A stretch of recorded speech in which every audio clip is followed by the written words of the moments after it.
మనలో చాలామంది ఇప్పటివరకు షిరిడి చాలాసార్లు వెళ్ళి ఉంటారు.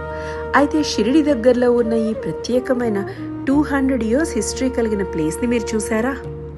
చలో దేశీ ట్రావెలర్స్, ఇవాళ నేను మిమ్మల్ని షిరిడి గ్రామానికి 4-5 కిలోమీటర్ల దూరంలో ఉన్న ఒక పవిత్రమైన స్థానానికి తీసుకెళ్తాను. ఇదిగో మీరు చూస్తున్న ఈ వృక్షం పేరు కల్పవృక్షం.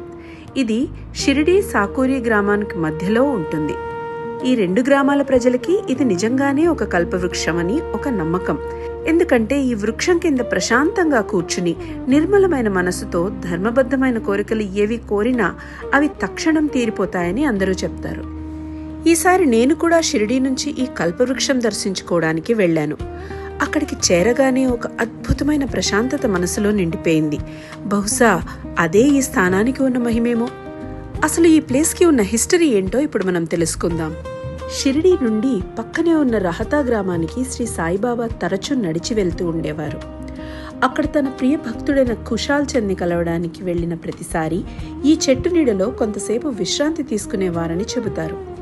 అందుకే ఈ కల్పవృక్షం సాయి భక్తులకు చాలా ప్రత్యేకమైన స్థలంగా మారింది.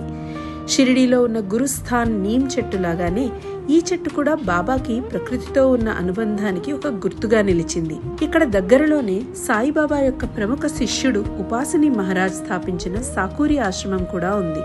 మీరు సాయి చరిత్ర చదివినట్లయితే అందులో 2-3 సార్లు ఉపాసనీ మహారాజ్ అనే పేరు వస్తుంది. ఆయన సాయిబాబాకి ప్రముఖ శిష్యులలో ఒకరు. సాయిబాబా ఆదేశం మేరకు ఆయన షిరిడీలో అప్పట్లో శిథిలమైపోయిన పురాతన ఖండోబా మందిరంలో 3 ఏళ్ల పాటు ఘోర సాధన చేసి ఆత్మసాక్షాత్కారం పొందారట. అలాంటి ఉపాసనీ బాబా గారు దేశాటన చేసి చివరికి సాకూరి గ్రామంలో ఆయన ఉపాసనీ బాబా ఆశ్రమాన్ని నిర్మించారు. ఈసారి మీరు షిరిడీకి వెళ్తే సమాధి మందిర్తో పాటు కల్పవృక్షం మరియు సాకూరి ఉపాసనీ ఆశ్రమాన్ని కూడా దర్శించండి. ఒకటి సాయిబాబా ధ్యానానికి గుర్తైతే మరొకటి ఆయన శిష్యుని జ్ఞానోదయానికి సాక్షి.